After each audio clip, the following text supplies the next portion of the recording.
Hey guys, it's Patrika. Welcome back to my channel. This is episode 3 of Art and Society, a series where I talk about art history, social media, and society. In this episode, we're going to be talking about social media and artists. We're diving into how technology has affected the art world and how apps have become sort of digital galleries.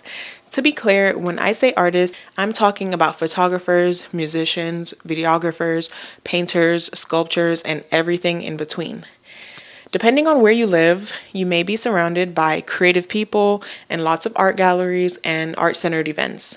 But something is undeniably different than it was in the early 90s and the 2000s. I got a lot of inspiration for this video from just scrolling on social media, and I'll share some of the interesting posts I've seen about this topic throughout the video.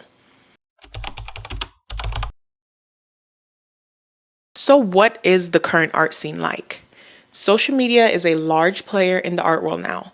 As I mentioned in the first episode of this series, anyone can be an artist. Social media has democratized art and led to an influx of new faces that make a name for themselves both online and offline. 100 years ago, an artist may have needed a paintbrush and a canvas. Now, they just need a smartphone and a Wi-Fi connection. Social media platforms like Instagram, TikTok, and YouTube have become a modern gallery. But what does it take to be an artist in this space? Watch this clip.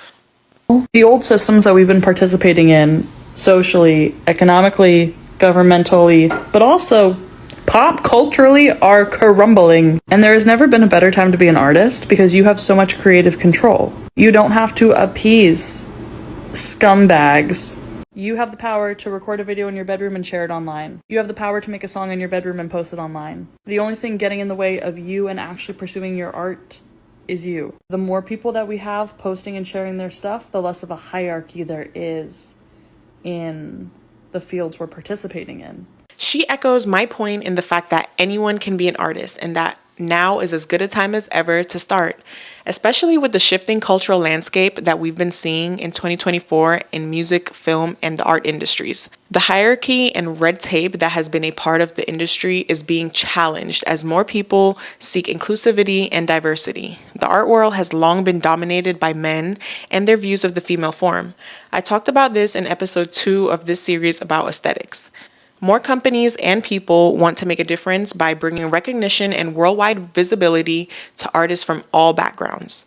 Putting yourself out there and being creative is now enough to build an audience and even catch the eye of a large production company or a well-known brand and receive the opportunity of a lifetime. There's an artist who's gone viral for a specific style of art. You may have seen his videos. He swings paint buckets across a canvas and, well, I can show you better than I can tell you. Watch this.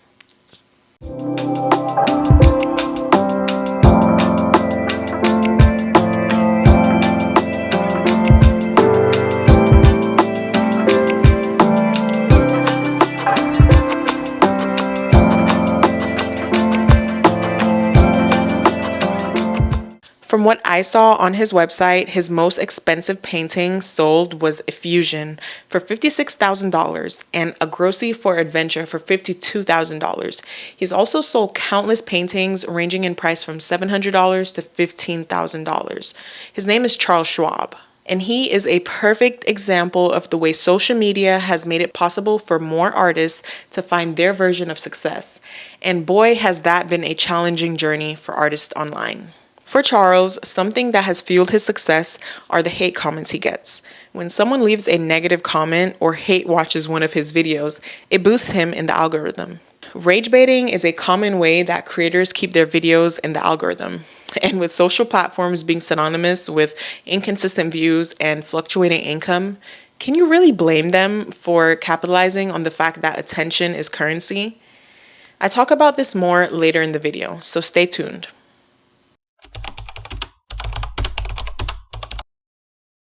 Let's get a little philosophical. If every artist who makes content is a content creator, is every content creator an artist? The lines are kind of blurry. A content creator might craft their life into aesthetically pleasing videos, while artists have adapted and create content to share their art and reach a wider audience. Deductive reasoning aside, I think the two terms should stay separate. All content creators are not artists, and obviously, not all artists are content creators. Some of the most expensive, well known paintings sold in the last decade were not advertised on social media at all.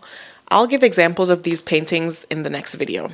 While both artists and content creators engage in creative processes, they differ in purpose and intention. Artists are typically driven by a desire to convey deeper meanings, challenge societal norms, or to provoke thought and emotion. Their creations are often seen as a result of years of dedication to mastering a medium and were designed to last over time. In contrast, content creators focus more on entertainment, engagement, and are often commercially driven. Most content is created for quick consumption on platforms driven by algorithms and virality. The work of content creators tend to prioritize immediate audience engagement and it follows trends. While content creators may utilize creative techniques, their content is often less about personal expression and more about entertaining or capturing attention in the moment. This distinction between creating for lasting cultural impact or art versus creating for rapid consumption like the content we see today makes a clear difference, where content creators, though skilled, are not necessarily artists. Traditionally, there was a strong distinction between art and commerce. Art was seen as a pursuit of beauty, meaning, or intellectual engagement, not something created purely for profit or mass consumption. Artists who worked commercially, like illustrators or craftsmen, were often considered separate from fine artists because their work was seen as too closely tied to commerce. For example, Andy Warhol, who made popular art called pop art, extremely famous during his time as an artist. This merged art and commerce into one big mumbo jumbo, and it brought a lot of art to the general population, whereas before, art was really something that was exclusive and meant for higher class consumption. Andy Warhol's success in bridging art and commerce was a big precursor to a lot of new artists who were able to see commercial success.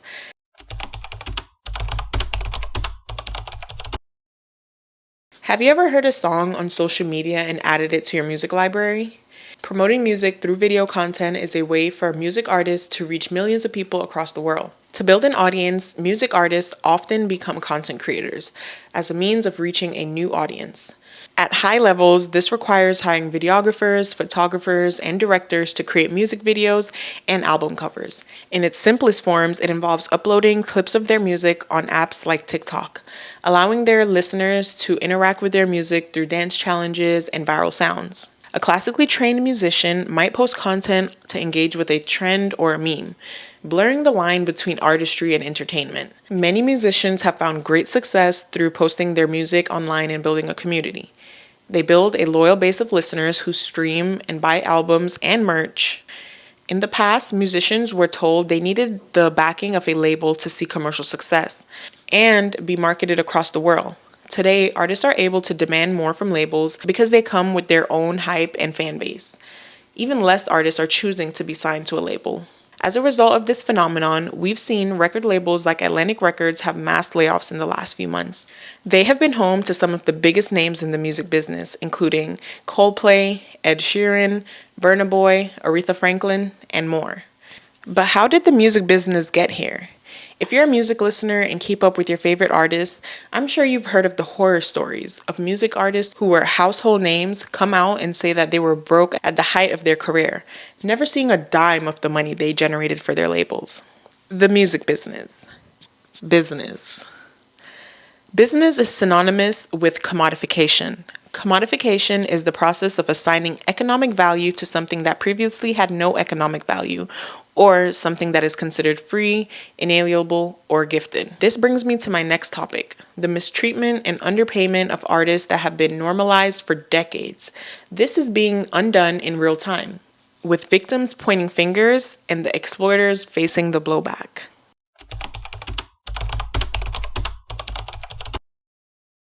I'm sure you've heard of stories of artists like Kesha, Justin Bieber, Taylor Swift having to buy back the rights to their masters years and years later. Historically, artists were seen as outsiders or rebels.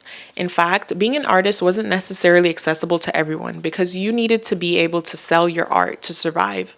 So if you had the right connections in the right social class, you are more likely to make a living as an artist. I read a Substack post the other day titled, "It's the Creator's Economy, Stupid," by Hamish Mackenzie. I really enjoyed his perspective. He basically said that being a writer, or in this video's case, an artist, was still seen as a low paying, unreliable source of income. On social media, creators don't own their communities, and a majority of their income comes from ad revenue and brand deals. This leaves artists and creators with a few choices, one of which is to make content that centers the products they're paid to promote. This shapes the amount of time artists have to create what they truly want to make and ultimately benefits from their content. It's the brands that pay them. Content from influencers and real reviews are the most valuable type of content for a business. He says that big social isn't really delivering on the economic value for creators either. There aren't many winners. It's a system that exploits creators, convincing them that reach is an adequate replacement for money and that engagement is a fair trade for ownership. It's a system that rewards creators who specialize in hype and peak, but punishes those who seek to nourish the soul. He also says that our culture is not in great shape. Even as media becomes more abundant, we have great difficulty in understanding each other, in seeing the goodness in each other, and in figuring out ways to work together and to solve hard problems. The culture we now live in is polarized, angry, anxious, hyperactive, and unstable. A near perfect reflection of Big Social's dominant characteristics. And we see that in the awful comments left on the videos of unsuspecting creators the first time they ever go viral. I watched a video recently of a woman with 400,000 TikTok followers who said that she struggled with even logging into TikTok for fear of seeing people talking badly about her on her own For You page. On the other end of the spectrum, we have people who rage bait on purpose, who seem not to mind the negative comments and see them for what they are: engagement. Atlantic Records isn't the only art and entertainment industry giant that had mass layoffs in recent years. We saw production companies shutter the doors of writing studios and sometimes fire half of their writing department. Is this change reflecting in the TV and movie shows that we watch? I think it is. We've seen lots of cancellations and lower quality production and writing. I'm sure you can think of a movie or a TV show that just wasn't done justice or received a lot of complaints from their supporters. Here's a poem I saw on Instagram from a photographer named Brendan North. Where did we go wrong? Have artists lost their way? Play by the rules. Watch your step. How much does popularity pay? Be someone you're not for us. To conform is to thrive. Look to the jesters dancing about, performing to survive. For generations, artists worked to please only their hearts, but now they must please a machine and all of its broken parts. Why have we chosen this path? A wicked form of torment. The creative minds of today, born to make art, but forced to make content. Whether you're painting a picture with words, performing live on TikTok, or narrating a podcast, social media has opened new realms of art. It's not just about being seen, it's about being a part of a conversation and a community. What's your canvas in this digital age? Let me know in the comments. Thanks for watching. Don't forget to like, subscribe, and hit that notification bell for more deep dives into art, society, and everything in between. See you in the next episode.